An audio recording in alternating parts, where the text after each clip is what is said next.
Hola, buen día a todos. En primer lugar, agradezco mucho al CPIA que nos da la oportunidad de encontrarnos. Muchos de nosotros ya nos conocemos, pero nos encontramos de vuelta y hacemos como un refrito de todo lo que venimos hablando y trabajando durante tanto tiempo. Y para otros les aportamos o tratamos de aportarle algunas novedades. Así que muchísimas gracias, Laura. La primera parte, que es la que a mí me toca, es aburrida. No lo vamos a negar, pero bueno, vamos a tratar de ponerle un poco de onda y lo que les voy a explicar es un poco los lineamientos del sistema regulatorio que se aplica para los organismos genéticamente modificados. Un sistema regulatorio que en nuestro país está vigente desde hace muchos años y que no es demasiado conocido todavía. ¿De qué hablamos cuando decimos marco regulatorio? Es el conjunto de normas y procedimientos legales que se aplican al trámite administrativo, mediante el cual, ahí dejé un recuerdo del pasado, la SAGIP, para autorizar a alguien que quiere realizar actividades con organismos genéticamente modificados que son de interés agropecuario. ¿Por qué el recuerdo del pasado? La SAGIP dejó de existir y actualmente es la Secretaría de Alimentos y Bioeconomía. Por otro lado, todas esas actividades que se llevan a cabo en forma regulada tienen que ser controladas. Entonces, el marco regulatorio también abarca la fiscalización y control por parte de las agencias estatales pertinentes. Luego vamos a ver cuáles son. Entonces, es el conjunto de normas y procedimientos legales que se aplican al trámite administrativo, como dijimos, y a la fiscalización. La regulación en biotecnología surge paralela al desarrollo científico, y esto es importante marcarlo, porque comenzó hace muchísimo tiempo. Ya Conavia tiene 25 años de edad, y a medida que fue evolucionando todo el desarrollo de organismos genéticamente modificados, se fueron adaptando estas normas para poder regular esas actividades. Entonces es una construcción paulatina que se correlaciona con las posibilidades que la técnica va brindando a lo largo del tiempo. Y esto es dinámico, tan dinámico que cuando se termina de escribir una normativa y se pone en vigencia, con la primer solicitud que se presenta bajo esa normativa, ya nos estamos dando cuenta que algo tiene que ser modificado. ¿Qué ocurre? Que el trabajo administrativo a veces es de mucho tiempo, entonces a lo mejor pasan algunos meses entre que se terminó de discutir la normativa, se hizo la gestión administrativa para que se ponga en vigencia, y entonces cuando efectivamente se utiliza, ya la Conavia dice, ay, pero acá algo pasó, algo nos está faltando, salió algo nuevo, algún desarrollo distinto, y entonces hay que estar pensando ya en una nueva adaptación. El objetivo central del marco regulatorio es que el agregado de valor y la búsqueda de nuevas tecnologías motivan justamente ese perfeccionamiento permanente de los instrumentos regulatorios. Eso es necesario tanto para los desarrolladores como para el Estado Nacional, que es el que tiene que regular estas actividades. ¿Para qué? Para que a través de eso se pueda aprovechar los beneficios de la biotecnología como una herramienta estratégica, pero sobre todo cuidando de minimizar los riesgos que entraña toda actividad que en algún punto es un poco desconocida. Entonces hay que hacer evaluación de todos los desarrollos hasta tener la certeza de que esos desarrollos no entrañan riesgos diferentes de lo que ya existe en forma libre en el mercado, por ejemplo. Entonces, el agregado de valor y la búsqueda de nuevas tecnologías, el perfeccionamiento permanente de instrumentos regulatorios nos dan que podamos utilizar para nuestro beneficio la biotecnología. Esto se consideró siempre una herramienta estratégica, pero siempre cuidando los riesgos. Tenemos que tener siempre presente que esto es circular. ¿Cuáles son los desafíos del marco regulatorio? Bueno, justamente es diseñar herramientas, instrumentos legales que son a veces bastante rígidos, pero hacerlos lo más flexibles posibles para poder acompañar a esos desarrollos. Y compatibilizar el criterio de caso por caso. Cada vez que se evalúa un material genéticamente modificado, se lo observa de una manera independiente de lo que se haya evaluado anteriormente. Siempre caso por caso. Y entonces se trata de armonizar los adelantos científico-técnicos con esos requerimientos administrativos a los que nos vemos sometidos y que, bueno, son a veces bastante molestos de cumplir, pero bueno, es así, hasta que no se tiene certeza de que los materiales que se están probando no presentan riesgos, hay que hacerlo de manera regulada. Entonces, se trata de encontrar un equilibrio entre los derechos, las obligaciones, las utilidades particulares del desarrollador, el bienestar general. Siempre vamos a pensar que si un nuevo material va a salir al comercio y se va a poder utilizar libremente, eso tiene que dar un bienestar para todos, cuidando el agroecosistema y, obviamente, atendiendo a los requerimientos legales de este sistema regulatorio que estamos hablando. ¿Cuáles son o quiénes son los sujetos de la regulación?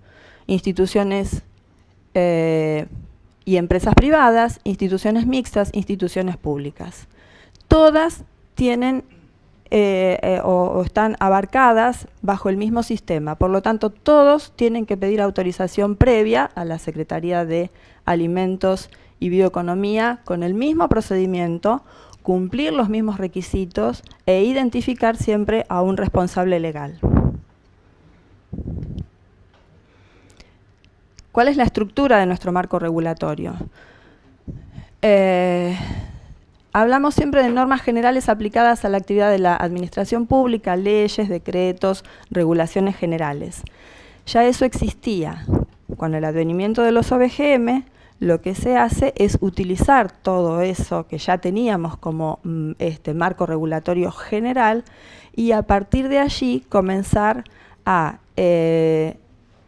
detallar normas específicas que hacen al uso de la biotecnología. Esas normas específicas son resoluciones. En nuestro país no tenemos una ley de biotecnología y todo nuestro sistema regulatorio está basado en resoluciones que se van dictando y modificando a medida que es necesario, pero siempre amparadas bajo un sistema mucho más amplio de leyes, decretos y resoluciones.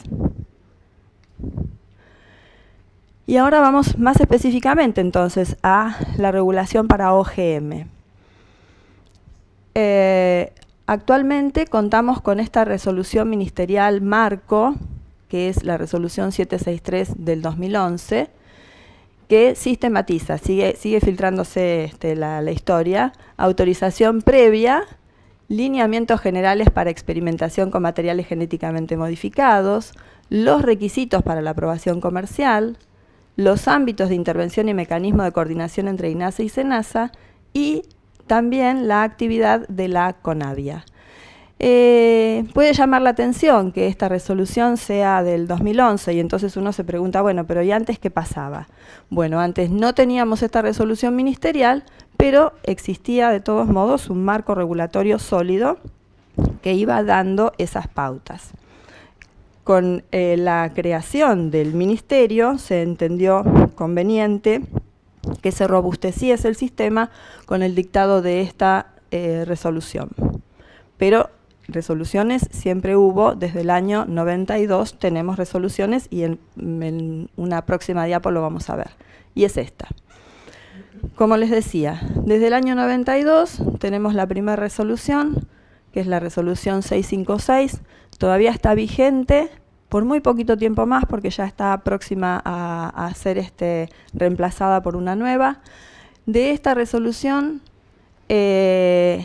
que contenía una parte destinada para microorganismos y que es la que todavía sigue vigente, y otra parte que era la que correspondía a vegetales genéticamente modificados. Esa parte, ese anexo que era para OVGM, es el que fue evolucionando a través del tiempo en todas estas resoluciones. Primero se cambió por esta del 93, luego apareció una en el 97, a continuación esta del 98, y acá fíjense que dice la del 97 fase 1, la del 98 fase 2. Luego, estas dos, les voy a explicar qué es fase 1 y fase 2, pero luego estas dos son integradas en la 39 y a partir de ahí evoluciona a la que aún está vigente, que es la 701. ¿Qué significa fase 1 y fase 2? Fase 1 es la reglamentación o resolución que detalla cuáles son los requisitos para poder hacer ensayos experimentales, que de eso es lo que hoy vinimos a hablar un poquito más, ¿no es cierto? Ensayos experimentales que son necesarios para poder hacer, obviamente, todo el desarrollo de un OVGM, de poder ir seleccionando si ese OVGM que estoy probando puede tener buenas aptitudes para que a futuro lo tengamos en el mercado. Entonces, esa fase 1 lo que comprende precisamente son las liberaciones experimentales, pero a lo largo del tiempo el que está haciendo un desarrollo seguramente va a tener interés o puede tener interés en que llegue al comercio. Por lo tanto, para poder establecer si ese OGM va a ser idéntico a la contraparte convencional en cuanto a riesgos para el agroecosistema, fue necesario desarrollar un formulario, digamos así, que es la fase 2, es el que corresponde a fase 2. Ese es un formulario donde los solicitantes van a tener que volcar toda la información que tengan del OVGM, más de todos los ensayos, de todo el comportamiento, y es el que más adelante vamos a ver, es uno de los pilares para poder tener un permiso de comercialización. Entonces, cuando comienzan los ensayos, aplican, en este caso ya con la normativa nueva 701 para fase 1, y cuando ya el OVGM o OGM evolucionó y tienen certeza de que lo quieren llevar al mercado, van a aplicar bajo el formulario de la misma normativa, pero fase 2. Por otra parte, se fueron haciendo algunas reglamentaciones complementarias, la 60, por ejemplo, que es para cuando llegamos a la etapa comercial y cuando varios o dos OVGM por lo menos tienen permiso de comercialización y se quiere obtener un nuevo OVGM por cruzamiento, entonces esta normativa permite que se haga una evaluación para esa combinación en particular, atendiendo a que ya se hicieron evaluaciones previas para los parentales. La 318, que es la de eventos o construcciones genéticas equivalentes, y la 173, que aplica para las nuevas técnicas de mejoramiento. En cualquiera de las dos, 318 y 173, lo que hace falta cuando un solicitante viene con un OGM y dice, bueno, yo quiero saber en qué estado regulatorio se encuentra este OGM, si es de construcciones genéticas equivalentes, presenta lo que nosotros llamamos una instancia de consulta previa que está contemplado en la resolución 701, eso se va a evaluar, lo va a evaluar la CONAVIA y va a definir si ese OGM efectivamente puede ser asimilado a uno que anteriormente ya haya tenido evaluación completa. Y en el caso de la 173, lo que se va a establecer es si el OVGM que se está presentando, por el cual se consulta, está o no alcanzado por el sistema regulatorio. En algunos casos, la CONAVIA evalúa y decide que ese OGM no tiene que ser regulado, con lo cual automáticamente queda libre para poder ser utilizado como cualquier material convencional, y en el caso de que no lo sea, va a tener que cumplir todas las etapas bajo la 701. Lo que figuran a ambos lados, en este caso, son las normas correspondientes a animales genéticamente modificados y en producción de semillas de materiales regulados que luego lo van a ver un poquito más en profundidad con Soledad. Y de esta manera entonces tenemos todas las áreas cubiertas: microorganismos, OVGM, OAGM, producción.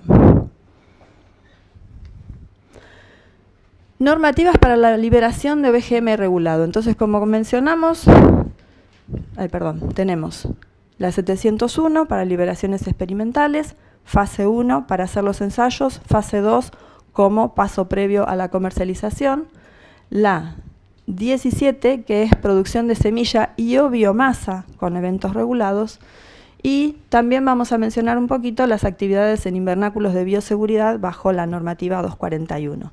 Con esto se completaría el esquema para liberación de OVGMs. Y acá lo que les muestro es brevemente cuáles son los pasos administrativos.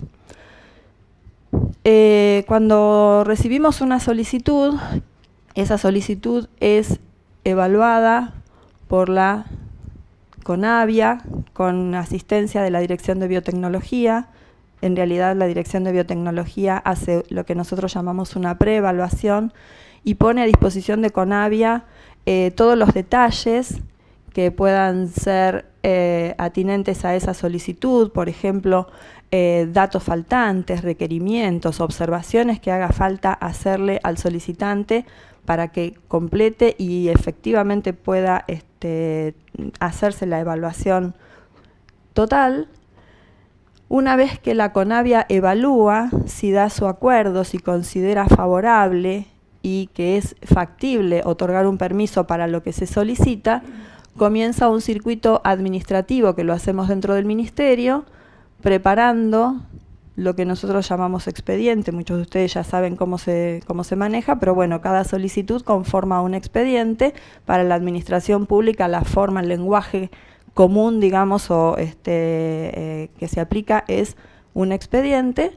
Entonces, eso va a un área que se llama despacho y luego tiene que pasar por la instancia de evaluación de jurídicos para ver si todo se encuadra dentro de las normativas y finalmente se pone, acá no se ve porque salió medio corrido, a disposición de las autoridades. En este caso, la autoridad de aplicación es el secretario de Alimentos y Bioeconomía y es el que va a decidir si efectivamente otorga o no la autorización. En general, 99% de los casos, hasta ahora, el secretario otorgó las autorizaciones y hubo a lo largo del tiempo un par de casos en las que se rechazó. Bueno, ahora volviendo un poquito a esa resolución 763, que es la resolución marco, y ahí decíamos que esa establece cuáles son los pasos para una comercialización de OVGM.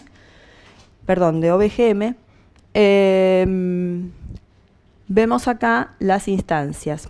Para poder llegar a tener ese permiso hace falta que se complete la evaluación de segunda fase, que la hace la Dirección de Biotecnología junto con la CONAVIA. Esa evaluación de segunda fase, como les comenté, es un formulario que tienen que completar, pero donde van a poner todos los datos recolectados a lo largo de los ensayos y datos específicos del OGM. Esta segunda fase concluye con lo que se denomina documento de decisión. Y ese documento de decisión tiene que ser favorable para poder aspirar a un permiso de comercialización. En cuanto a la evaluación de aptitud alimentaria que la hace el SENASA bajo esta resolución 412, ocurre lo mismo.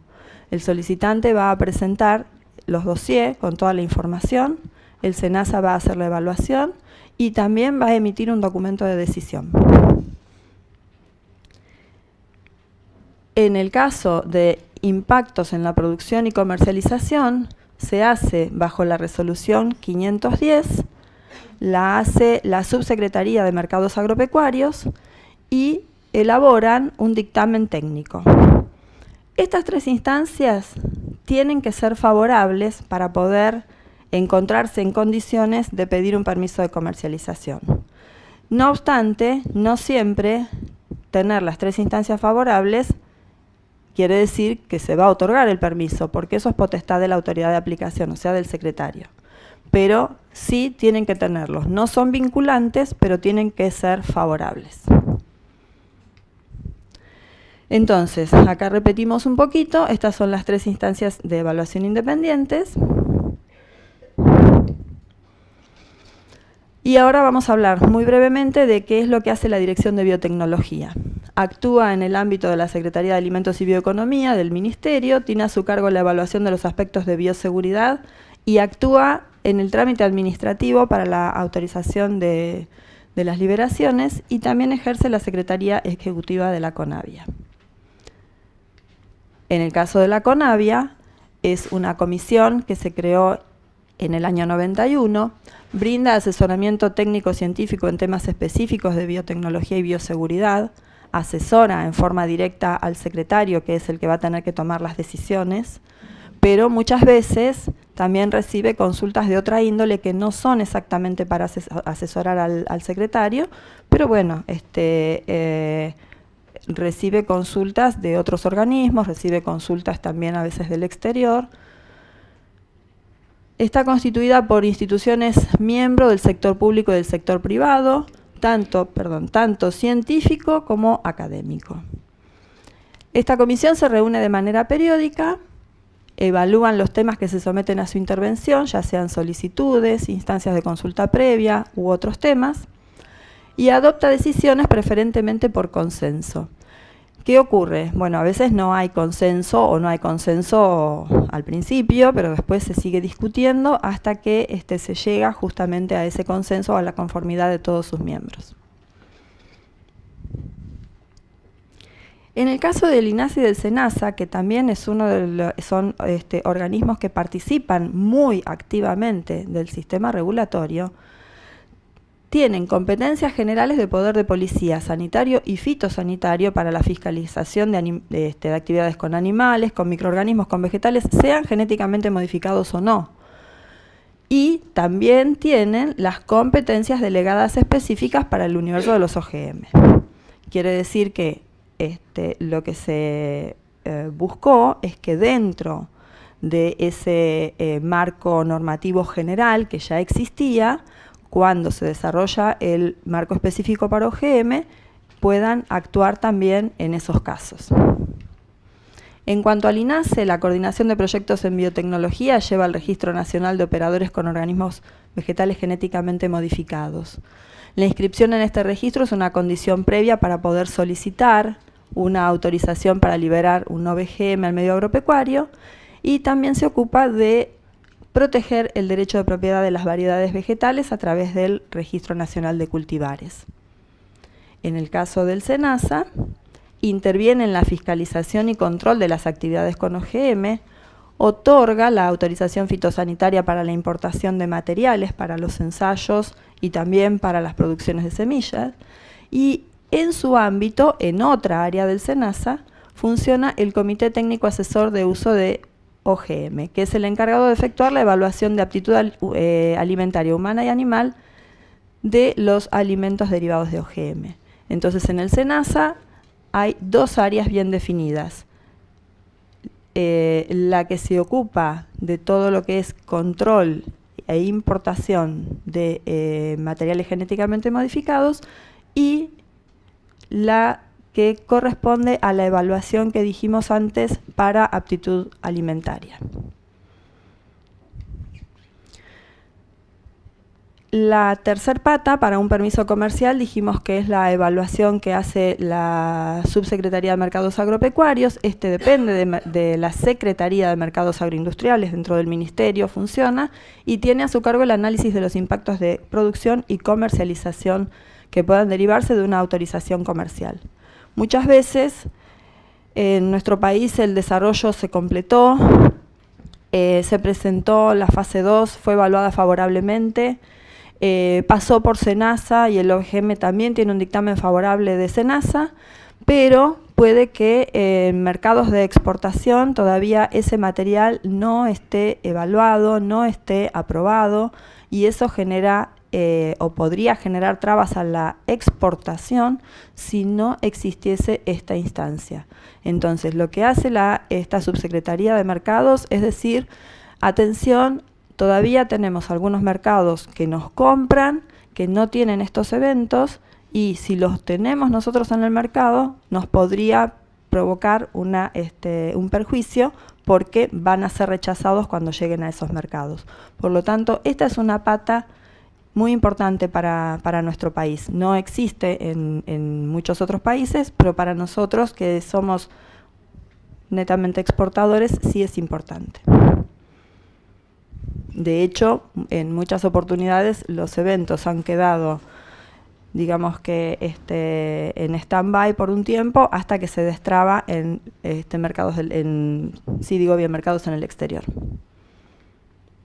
Bueno, entonces ahora les quiero comentar que para comercialización a veces hay situaciones en las que tenemos eventos que ya tuvieron ya tienen permiso comercial en forma individual y de pronto quieren hacer cruzamientos y obtener un nuevo OGM con eventos acumulados. Para ese caso tenemos un régimen simplificado que es la resolución 60. Entonces es para los parentales que tienen permiso de comercialización en Argentina, y también bajo esta resolución se hace la evaluación de CONAVIA y de SENASA, pero siempre teniendo en cuenta que hay parte de información que ya se conoce. Todo lo que corresponda a los eventos parentales ya se conoce. ¿Qué es lo que se va a observar entonces? Si eventualmente puede haber algún tipo de sinergia cuando se hace el acumulado, si hay algún efecto no esperado cuando se hace el acumulado, y a partir de allí se hace esa evaluación. Bueno, esta es simplemente para mostrar que la adopción de cultivos GM en nuestro país realmente es altísima. Esta diapositiva la tomé de Argenbio, pero en nuestro país prácticamente el 100% de maíz y de soja, y creo que algodón ya está llegando también a ese valor, es cultivos genéticamente modificados. Por lo tanto, la adopción fue desde el principio muy alta. ¿Cuáles son los eventos que tenemos comerciales? Tenemos eventos comerciales en maíz, soja, algodón y cártamo. Hasta el momento se dictaron 46 resoluciones para autorización comercial de eventos acumulados y de acumulación de eventos. Y acá, desde hace unos años, se abre, digamos así, o se empieza a multiplicar el número porque en muchas oportunidades se aprueba junto con el acumulado todas las combinaciones intermedias. Quiere decir que nosotros ya no estamos contando solamente con 46 eventos o acumulaciones, sino todas las que derivan, que en definitiva se pueden estar acercando a 20 más o menos. Entonces, como acá les explico, las autorizaciones para la acumulación de eventos incluyen a todas las acumulaciones intermedias y también a los parentales. Bueno, muchas gracias.